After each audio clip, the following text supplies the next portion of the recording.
Good morning, Sellers Sessions, and happy Monday. Isabella Hamilton with Rang Bell, and I've been looking forward for this interview with Miss Hazel Ortega. Good morning, my love. Good morning. Happy to be here.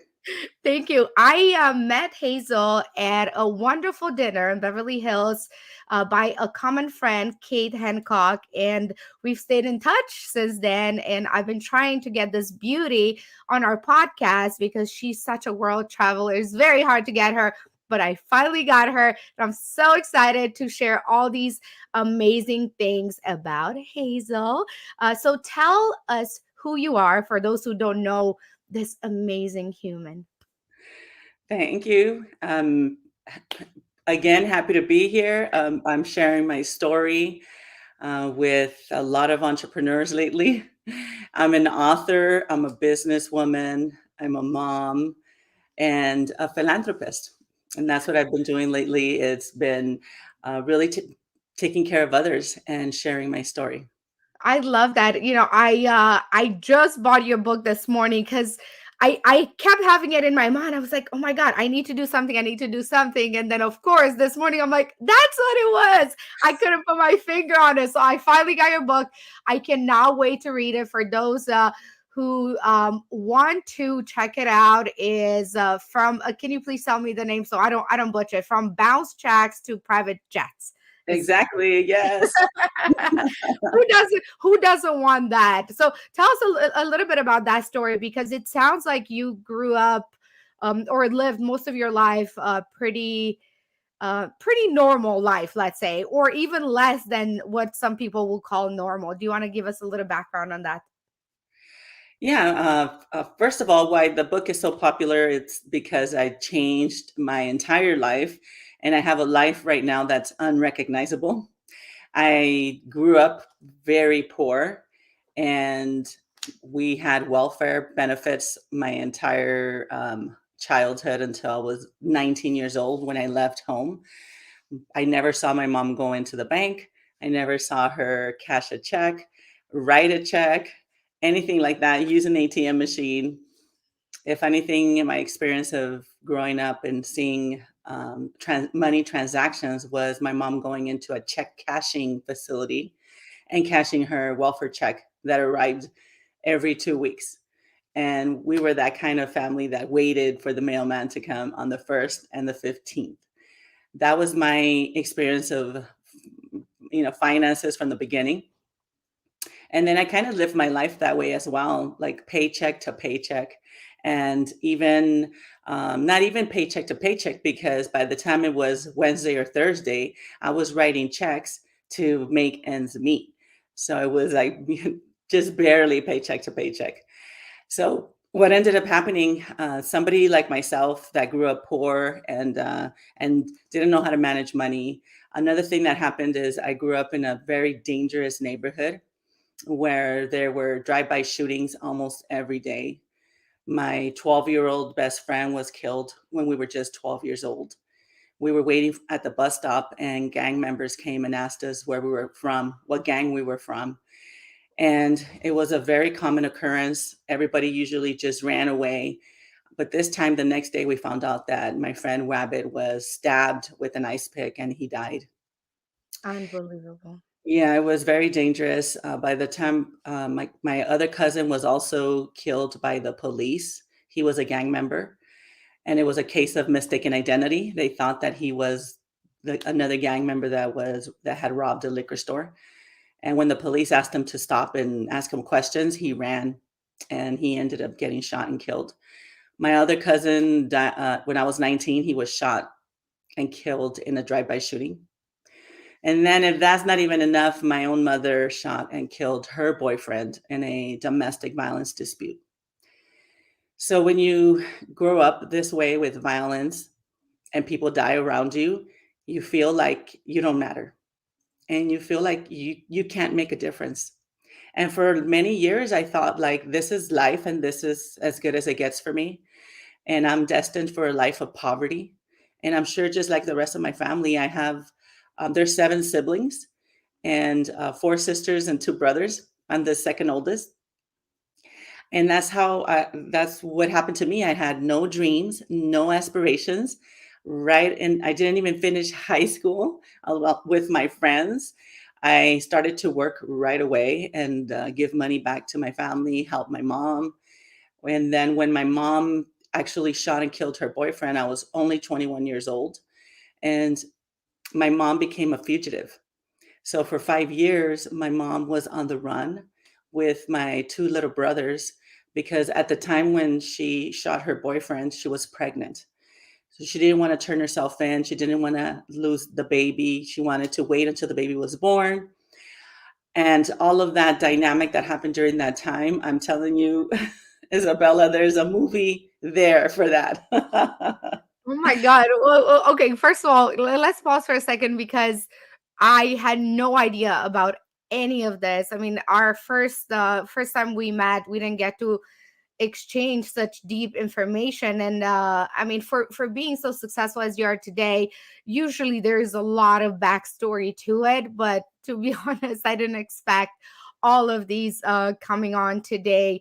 But I just want to say thank you for being so vulnerable and open to share this with us, because this is, I always say, I had a tough childhood. We didn't really have food and heat and all this coming from Romania. But then I meet people like you, and I'm like, oh my God, my story is nothing.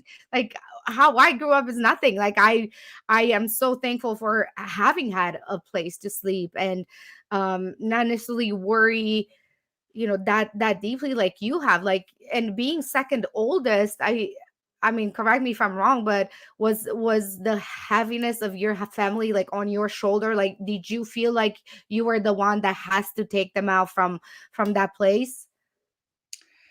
Yes, being the oldest, we tend to have more responsibility and we a lot of times just take it on ourselves, right? Yeah, I ended up having to raise my two brothers. They came to live with me when my mom eventually was caught. And I already had a 2 year old when they came to live with me. So I had a two, a four, and a 6 year old at the house, like instantly, three Oh my kids. God. Yeah. And I was working full time. I was married. And all of this trauma, like, why I'd love to share my story is because everybody is definitely surprised. Isabella, most people think that successful people just had it easy. And especially, you think their parents must have given them money or they had an example of, what it's like to run a business, or at least they had parents that were educated. My mother didn't even speak English. She was an immigrant from Mexico. Yeah, and well, I believed that life was just the way it was, and we just dealt with life, and life was hard. All of this changed for me. I was working at a law office as a secretary and making $15 an hour. I was 26 years old at the time when I became an injured worker. I have carpal tunnel and cubital tunnel and problems with my neck. And that happened because I was sitting at a desk for somebody shorter than me. I don't know if you remember, but I'm very tall. I remember. Yeah, tall glass of water here. I remember, I mean, beside many other things that stand out about yourself, I think one is your amazing energy. I mean, I don't work with energies, but I can definitely feel energies. And I remember meeting you and I'm like, who is this like grandiose person? And it's not just your tallness that makes you so beautiful and so great. So yes, I completely recall that. But I'm so curious, Hazel, like, when was that mindset change? That mindset from like, this is my life and this is how I'm going to live it, just like my parents or my mom and my siblings, and I'm going to be poor for the rest of my life and working at a $15 an hour job. When was that mindset switch? Because it must have been something. Do you recall that? Yeah, for sure. What happened is that one day I realized that I didn't dream.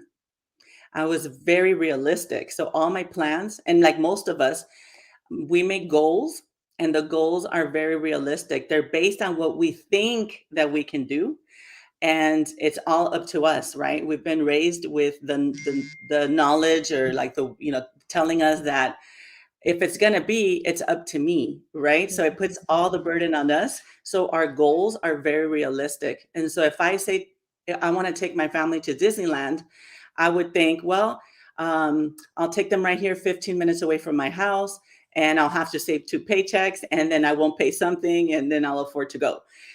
I never dreamt to get on a plane, go to Florida, and go to Disney World, rent a hotel, because that was impossible. That was unrealistic for me. So I realized that I didn't dream. And somebody asked me, where do you see yourself in 5 years? And I thought to myself, 5 years?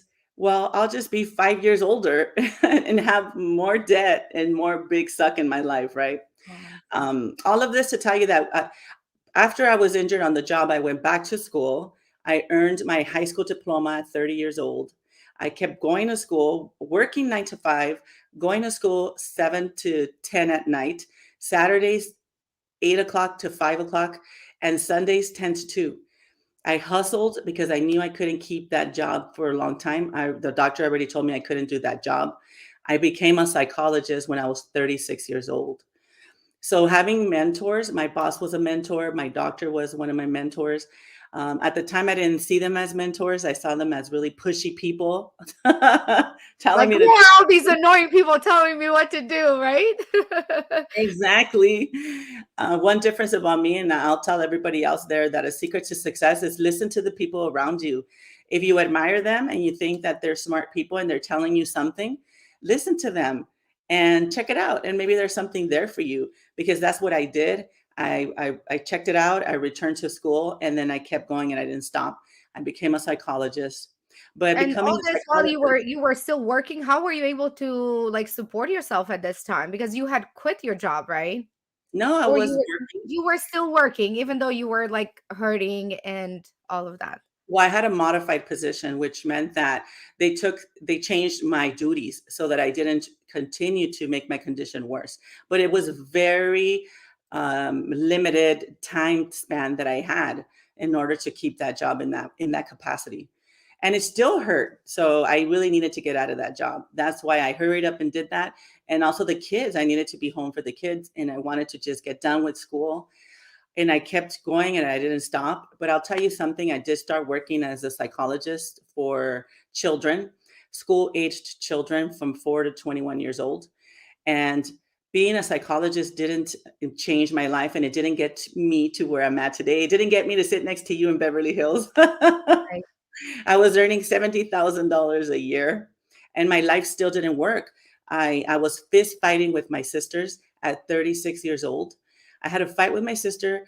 She's a police officer, and I'm a psychologist. Couldn't you believe? Okay. We Who- didn't know how to I just solve our want to know problems. who won. Who won? Hey, once my sister became a police officer, and we put our fists up, and I saw that I'm probably gonna get really hurt here, I backed off. Uh, You're like, let me use my psychology structure to kind of walk away from this situation. But what made you become a psychologist? As I mentioned, I was working at a law office, and I Mm. was dealing with clients who were injured on the job themselves. It was a workers' compensation law firm, and they were losing their homes, they were losing their cars, their families, their marriages. The whole thing was falling apart. Injuries have really great impacts on people. And I was already talking to them like a psychologist. And so my boss told me, you should be a psychologist. You're already really good at talking to people. And then I go to school, and psychology is perfect for me because I have a lot of crazy people in my family. Mhm. So I was able to really relate to Wow. that topic, and I loved it, and it was one of the best things I ever did. Then personal development was the second thing that is where actually the transformation came. Personal development, working on myself, realizing that this really isn't all there is, and we do have more available to us. And I had to change. There were things I had to change about myself to be able to attract everything that I want in my life. And Isabella, one of the things that I write about in the book is, somebody that doesn't dream, it just feels like Groundhog Day, right? Like same day, same days. But if you start to dream believing in miracles, you can actually accomplish much more. Your vision gets you like 50% there, right? And then your intention and then your actions, definitely. And I'm saying like little intentions and little actions. I said I wanted to I created a life just playing around. If I believe in God and I believe in miracles, what is possible for me? And I said I would have the love of my life. By this time, I was already divorced and I was breaking up with all kinds of guys, bad relationships. And I said I was going to have relationships with my sisters that looked like we're in heaven. And Mhm. remember, I said we were fist fighting at the time. And I said I was going to live in a pimp daddy mansion, the kind where music videos are filmed. My house that I had didn't even have a swimming pool in it, okay? I said I wanted a $3 million plus corporation, and at the time, my company was making $300,000. Today, we're the number 1 counseling center in California with many locations, so I'm really proud about that, and I have, other businesses as well, and I have a life that looks like I'm always on vacation. That's what I said You I got wanted. you That's what you I you you just had dinner with Joe Dispenza. Like, for God's sake. Like, I texted you the other day, you're like, "Oh, I'm just casually having dinner with Joe Dispenza." What? It's been a lifelong dream of mine to go to one of his events, and you're just casually like, "Oh, here's me and Joe Dispenza." Like, your life is a movie at this time. And I want to know more. I know 1 hour is not enough to hear about all the greatness. I know you just gave us like tidbits, but I'm sure there's so much more. But tell me a little bit about the self development, because first of all, would you say that this is the hardest work on somebody beside all the actual jobs, doing self development work on yourself? Absolutely. Working on myself felt like a clear and present danger, like I was gonna die, right? Like I'm facing like my fears around my family, around my friends, around my own identity. I used to think that my sisters didn't love me and or loved me and didn't like me, and I just put up with that. And I actually had to ask my sister, I feel like you don't love me. And she told me, you're so stupid. And when she told me that, I was like, oh my God, that's so proof that you don't love me. But it was so hard. I mean, I've been fighting with her for years, decades. And I always just thought she was like a bitch. I don't know if I can say Yeah, better you too. can say whatever you want here. This is your show, Hazel. So I used to be the kind of person that blamed other people for the problems that we had. Like I can't get along with my sisters because they're crazy, because that's a bitch, she's a bitch, whatever it Yeah. is, right? I never looked at my own responsibility in this situation, and we're 100% responsible for our lives. So that's what I got out of personal development, was that I'm 100% responsible for what happens in my life. So if I want to get along with my sisters, I'm the one that says I want to get along with my sisters, right? So I'm the one who needs to change, who needs to do something different. So when I used to, and I love my sisters. I mean, I love them more than anybody else on the planet, right? So why can't I get along with them? Why can't I show them that I love them, even when they're being naughty, right? And so I started to change, and I started to tell my sisters when they were acting up, I used to say, I love you. I Mhm. love you. And then if I promise you, Isabella and everybody listening, you disarm people. They don't know what to do with that. Right. So I learned how to regulate myself so that my emotions don't get high the way that theirs was. And I was remaining calm. If you can remain calm, you can be kind. If you get upset also, you cannot have two emotions at the same time. So you can't have love present if you're angry. Mhm. Angry is all the hate and fear, and all of that is going to be present. And I didn't want that anymore for myself. So in personal development, I learned how to regulate myself. I learned how to face my fears. I used to be deathly afraid of public speaking too. And look at me now, right? Like I'm talking to you, and I don't know how many people will watch this or are watching this. I've gone to the United Nations and spoken there as well, all over the world. And that's something also that through personal development, and it's a continuous path all your life. You're never going to stop. What did you have like some I know you said you had some mentors, but what put you in the path of personal development? Because it's not something you just find it unless you look for it. Because most people, especially people like in our situations that didn't grow up with, let's say, too many resources, to put it this way, because you are brought up one way and you see poverty and you see welfare checks and you think this is going to be your life. Like, why would your life be any different than your family's, right? And same for me. So what how did you even discover that you have the power to control your own life? Was that something gradual, or you just came across like a video one day or a book? Like, what made that switch beside you really wanting to change? No, I didn't really want to change. I didn't even know that was possible. I just thought, like many people think, that's just the way I am, right? And I'll just have to wait until I find the right people to surround me to be happy. But no, that's not the case. What ended up happening, and I want to say, Isabella, like who you see today and who everybody's looking at right now is not who I was 10 years ago, 15 years ago. There's not even a shadow of myself looking like the confidence level that I have right now and the life that I have right now. I didn't know that this was possible. It's something that evolves. Your self-esteem grows, right? So what gives people the things that they say yes to is their own self-image, right? And so my self-image was not what it is today. Today, I'll tell you, I'll have dinner with Joe Dispenza. 10 years ago, if somebody invited me to dinner with Joe Dispenza, I probably wouldn't go. Why would I be at dinner with him? What would I talk about? I just look dumb. I wouldn't even accept the invitation. Actually, I wouldn't even be invited. I'm telling you the truth. But what happened was that a boyfriend told me that I should go to this personal development seminar because I didn't know how to love. I was not loving, is what he said. Mm. And so I told him, yeah, well, my mom didn't teach me. We were always deprived of that because there were so many of us. My mom didn't have time to give each one of us that kind of time, right? And she was married and she had a lot of problems, and so she wasn't sitting down with us on the couch and telling us, I love you, and like caressing our hair. That was not her space of how she was being. She was stressed out all the time. She would spank us, hit us, pull our hair, kick us. I mean, she was all her stress that she had, she would take it out on us. So here I am as an adult woman, dating, married, divorced, and then dating, and being cold. Like I wouldn't show any affection in private or public.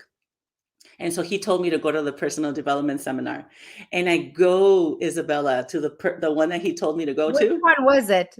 Don't tell me it was Landmark.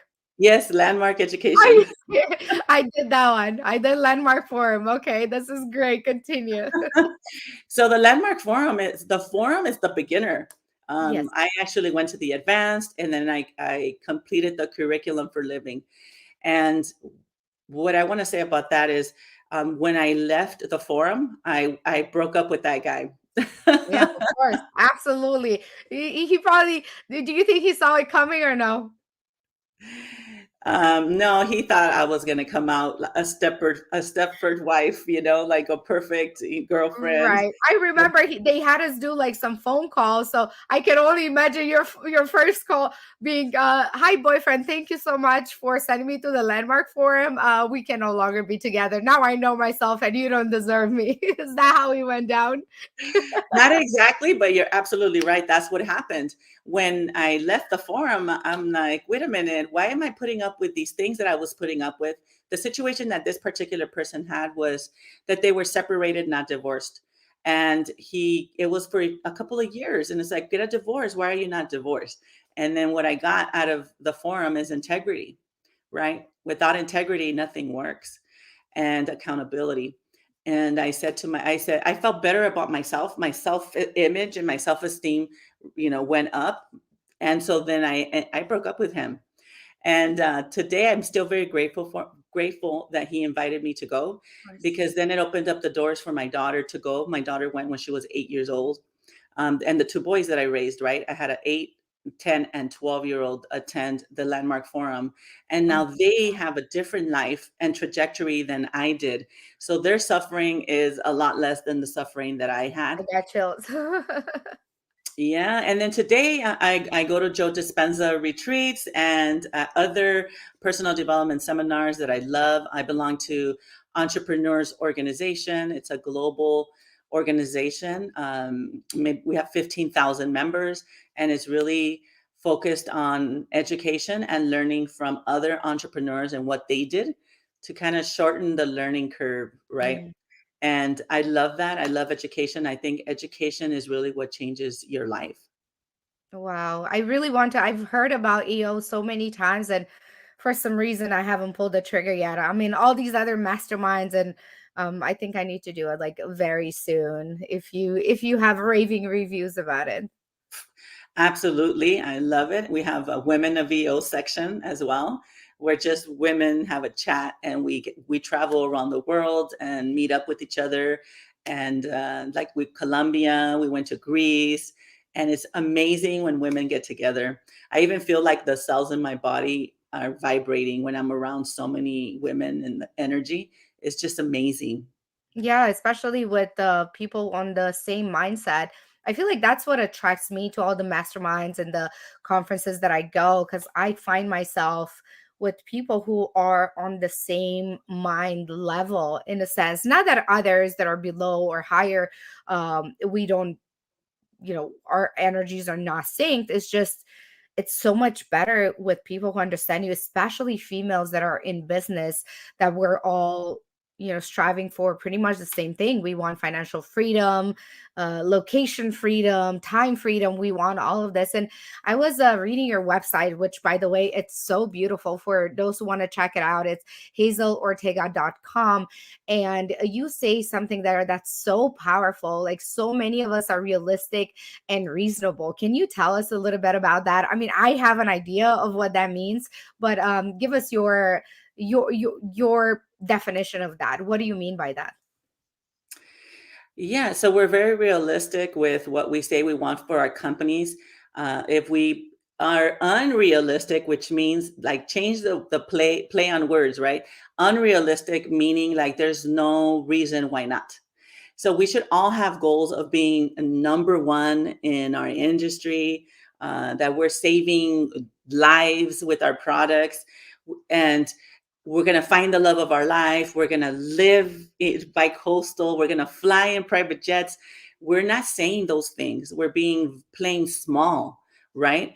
And as a psychologist, one of the things I learned is that as a child, the 90% of the no's that you ever hear in your life are when you're a child. So as an adult, how that manifests itself is that you're already listening into a no. So you don't even bother. You don't even ask for an upgrade on the plane. You won't ask to meet the chef while you're having dinner. If you absolutely love the dinner, you won't ask, can the chef come out and let me meet him and tell him how great the food is? Because you're already thinking, why would the chef come out? The chef is very busy. Like, we're very realistic about things. But if you're unrealistic, like, how good can it get? Like, play the game. Like, how much better can your life get? Can you have the ultimate health? Can you be in marathons? Can you just play? That's why I love saying miracles. If you believe in miracles, then what is possible? If I would tell you that I'm going to get along with my sister like we're in heaven and we're jumping around and we're dancing to music, if I'm being the old way, I wouldn't even know that that was possible. I would not even. I would tell you, I bet you $1 million that would never happen. But if I believe in miracles, then I can imagine that, right? Mhm. So we should always be asking for miracles and being unrealistic. Like, there's no reason why not. If somebody doesn't talk to you, just go to their door and knock on the door if it's a family member. You can't hate up close, okay? Wow, that is so interesting you mentioned that, because a lot of us feel like, for example, your situation with your sister, it's almost like you don't even want it at that point. You're like, I mean, she already hates me and we don't get along. Why would I even try to make that connection? So that's when the mindset shift comes in. Is like, okay, be realistic in a sense of like, okay, these are the facts, but how can I be unrealistic and ask for more even though we don't get along? What is it about me that I can change the situation?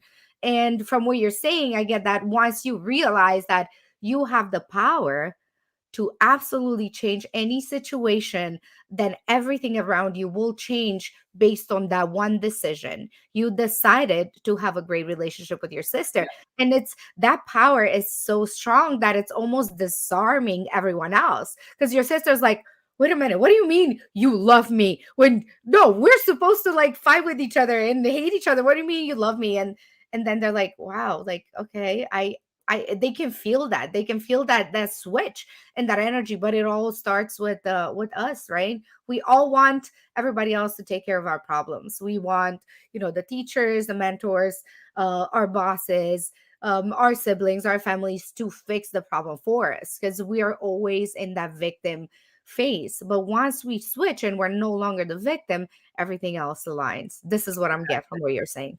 And I'll just give you one just current example that happened recently. My older sister told me in a group chat that we have, she said, "You better stop traveling. You're gonna get COVID, right?" Mm, And as my older sister, we always want them to love and accept us, right?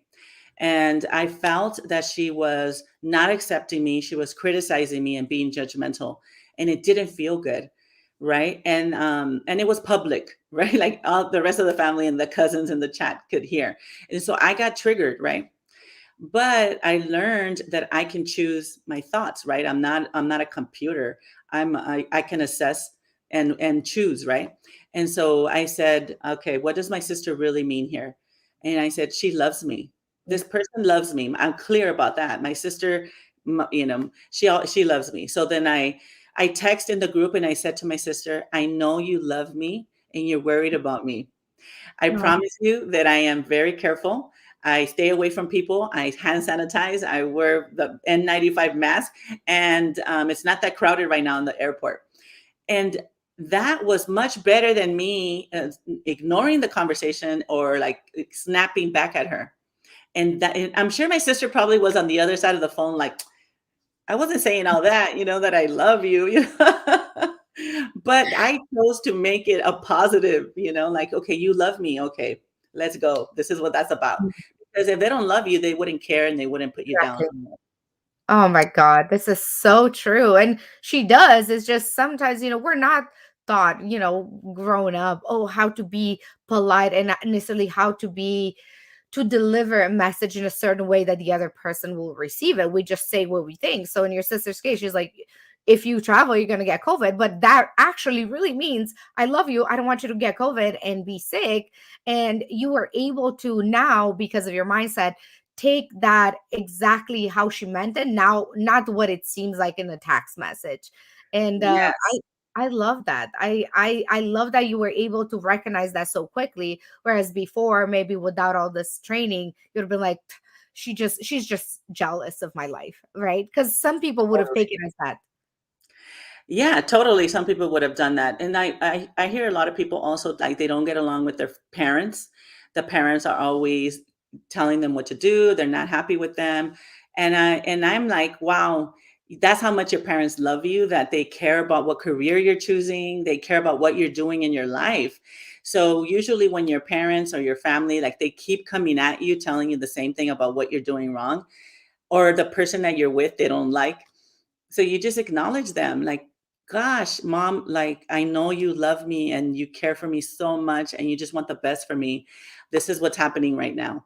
And you just acknowledge them and then they back off. But if they don't feel heard or acknowledged, they keep coming, and then you don't want to even be around them. So it behooves all of us. I know that I became a psychologist, but that's not really what helped me right now. What's helping me right now is being okay with myself and being so big that no matter what people say, I just want to give them love. The crankier they are and the meaner they are, I'm just like, oh, you're so cute. Oh my God. Oh. Well, that's Just that's easy. another level. That's another level, Hazel, because sometimes I feel like, my mindset is so right. Like I'm this and this, and I still get triggers sometimes. And I have to, it's almost like a cycle. It's like you try to get better, your mindset better, you try to like, these things are not really happening per se the way we see it, but yet we still get triggered. So I always tell people it's like it's a continuous work.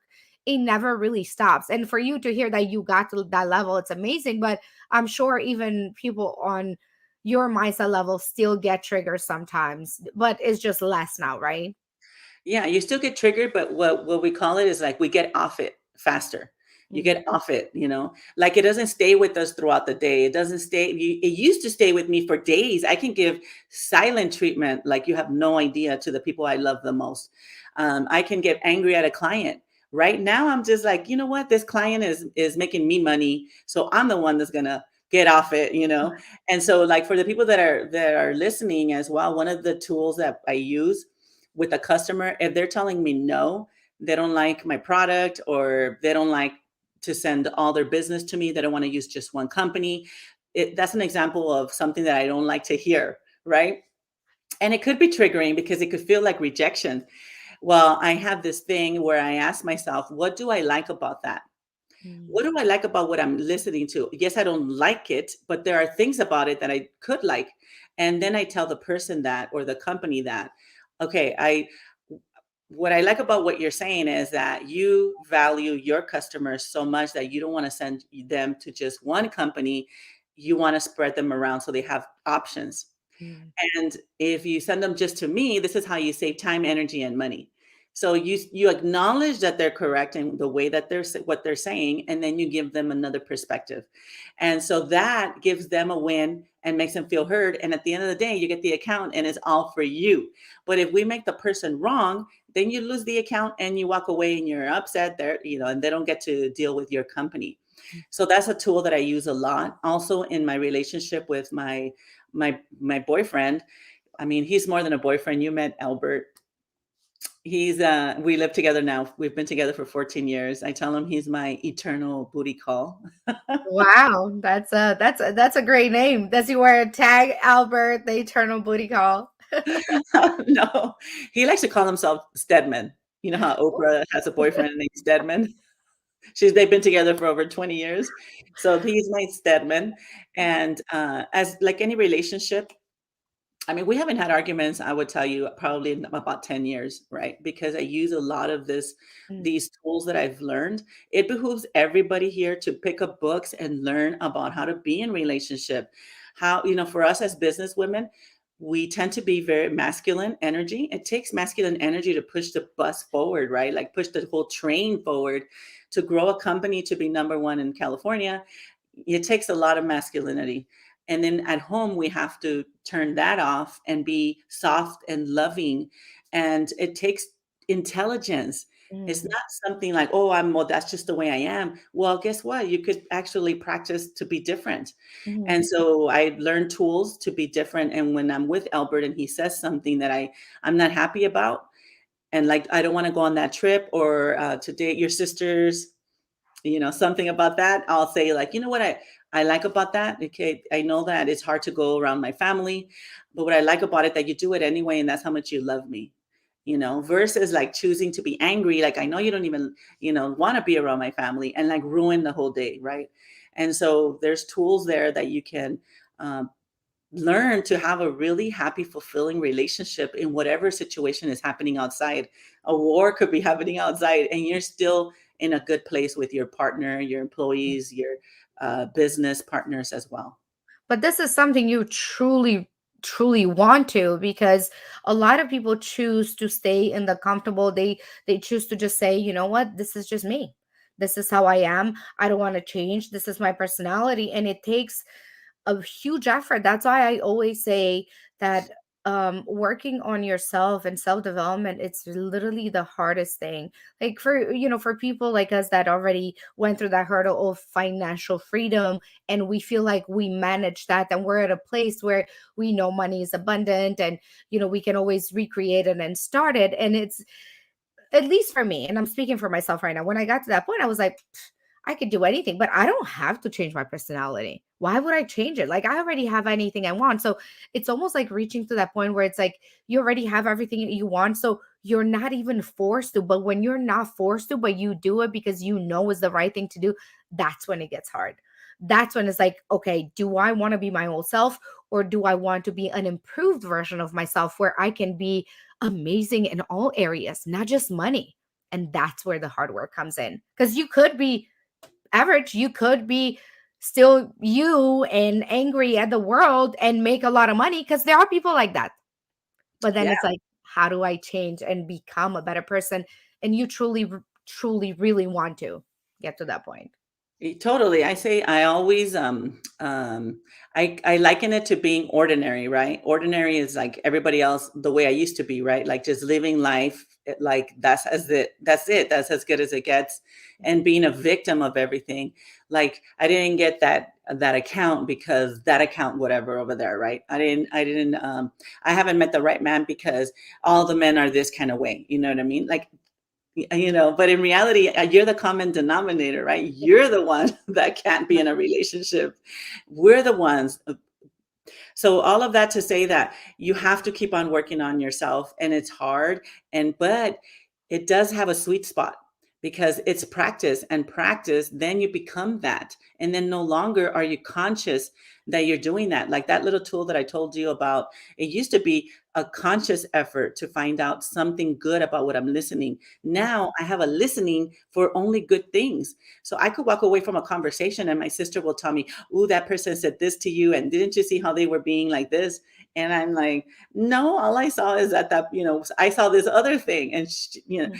And that's the world that I live in. And for sure, a lot of people could be really happy that they're making money, but that's really not what's more important. I'll tell you that.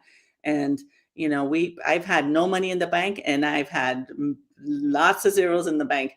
And if I'm not okay with my family, and if I'm not okay with that, I was just kind of not nice to somebody. It doesn't matter how much money I have in the bank. That's not going to make me feel better when I'm sitting on the couch. It Mhm. makes me feel like a failure. It makes me feel like a bad person. And I'm conscious of that. And I don't want that. I want to get along. I want that around me, people feel better about themselves. Like when they come to me and they have a problem, they leave my space feeling better about that, not worse about that. I have it that this is our dream. Live your dream life. What does that look like?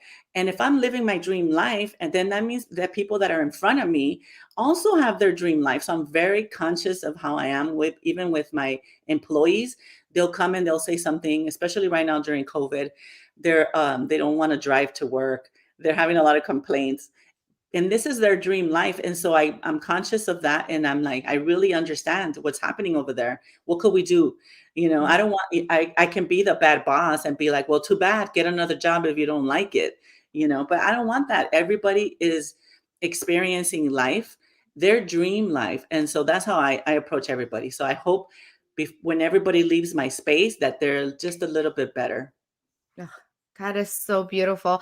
Let me read some of these comments here. Melanie saying, so amazing to see two of my favorite, beautiful, brilliant women together. Thank you for starting my week with your bright energy. Love you both. We love you, Melanie. And then she has a question for you. Hazel, if you're physically exhausted, how do you stay in this mindset? I don't ever physically exhaust myself. I have That's a good high starting energy. point. Yeah, I think, and a lot of times, when we sit with negativity, we get exhausted, right?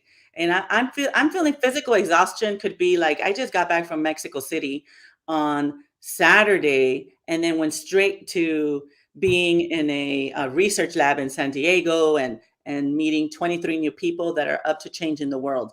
Like that could be exhausting, right? Like people would look at that and feel like that's exhausting. I really feel that if you focus on positive things that are happening in your life, you ride this wave like a high frequency that you're zero gravity. There's Mhm. no weight there. So focus on what is working versus what's not working.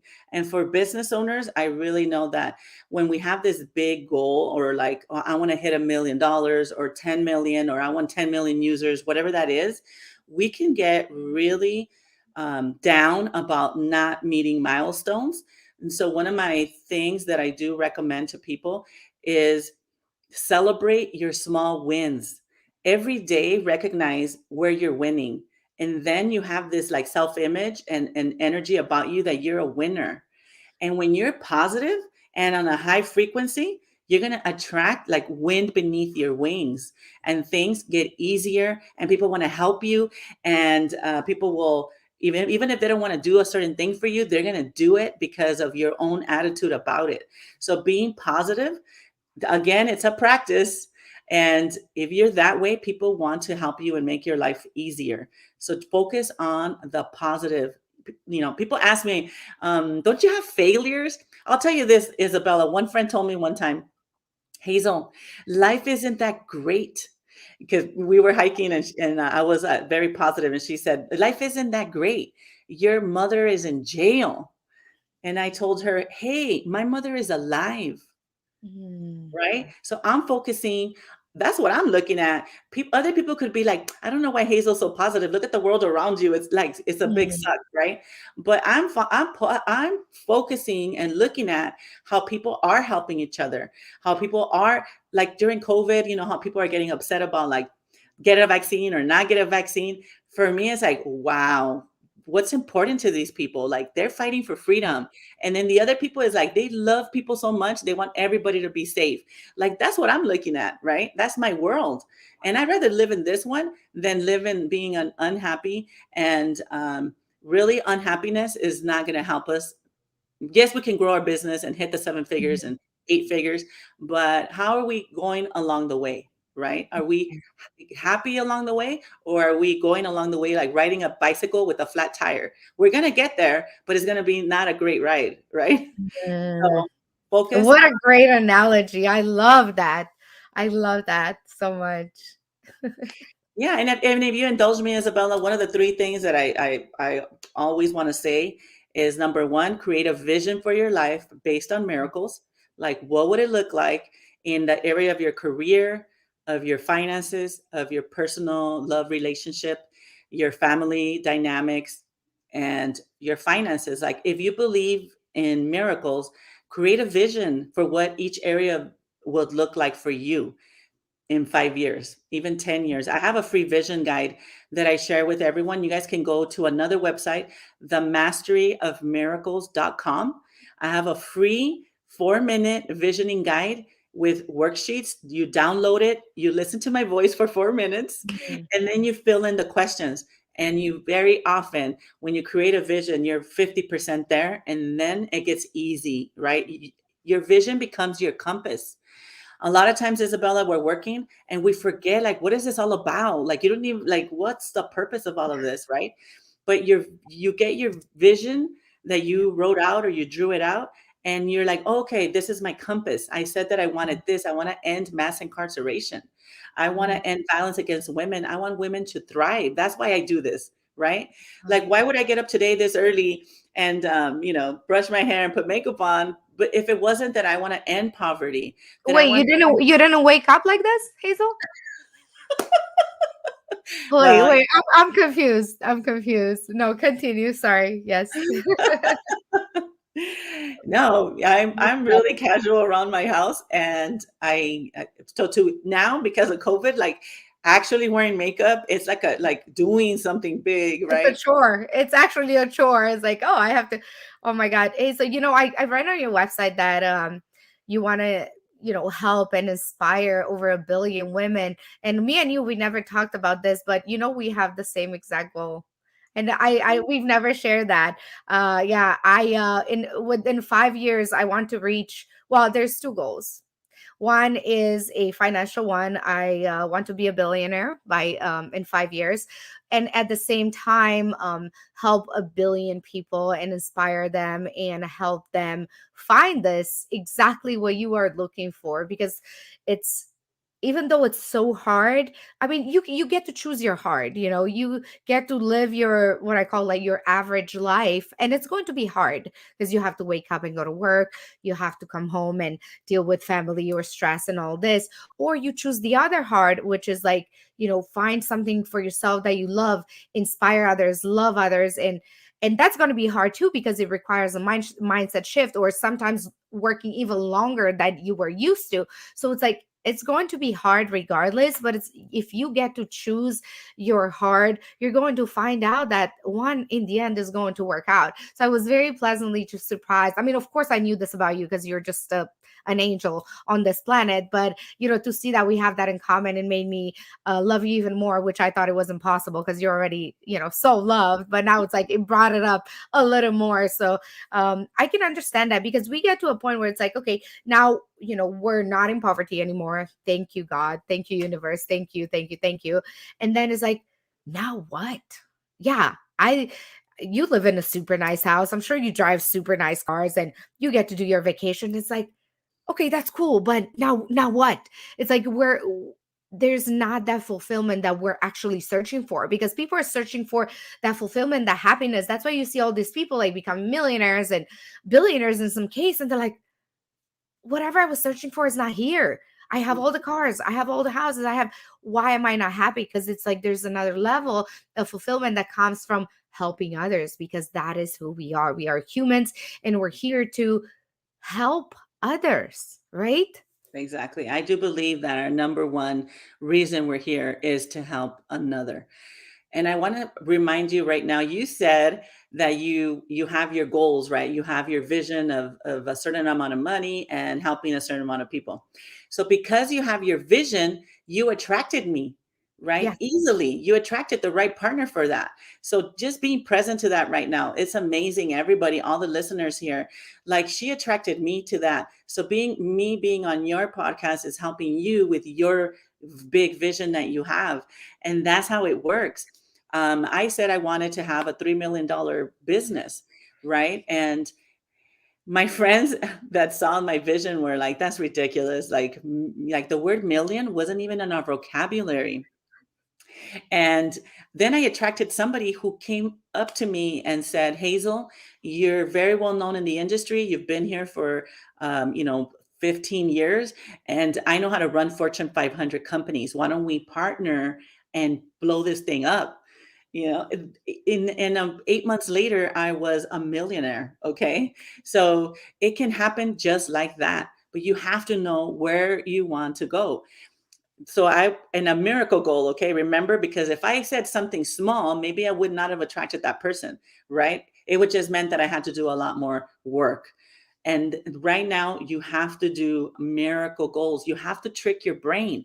Your brain wants to keep you safe, so it doesn't allow you to dream big like that.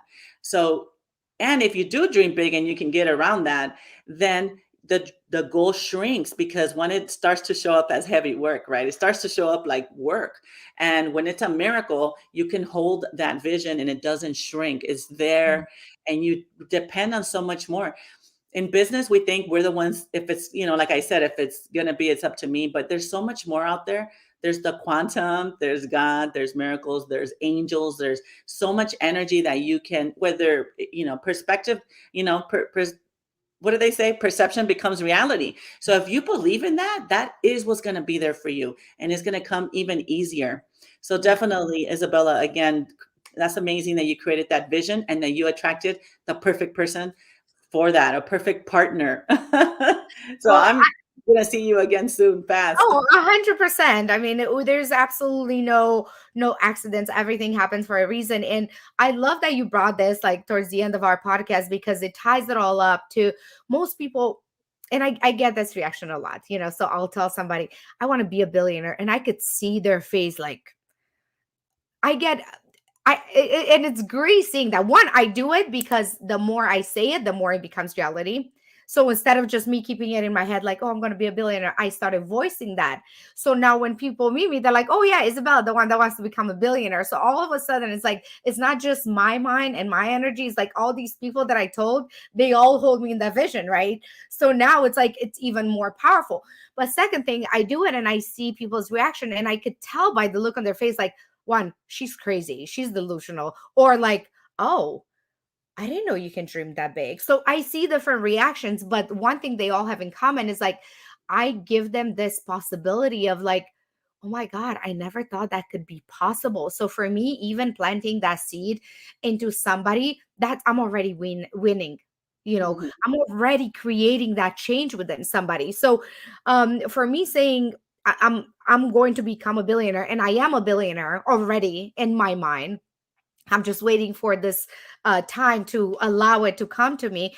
But it's that mindset shift of what is possible. And one, you're right about attracting the right people, because one thing people don't understand is like, well, they look at their data, right? They look, well, I had this job, I make this much money, so they try to rationalize it, just like you said. They're trying to be realistic, right? That's the word you use. They're trying to be realistic. So they're like, well, if I make 100,000 a year, there's no freaking way I'm gonna make 1 million a year, because they're trying to think of it with our human brain. They look, okay, I make 100. How in the world would I ever make 1 million?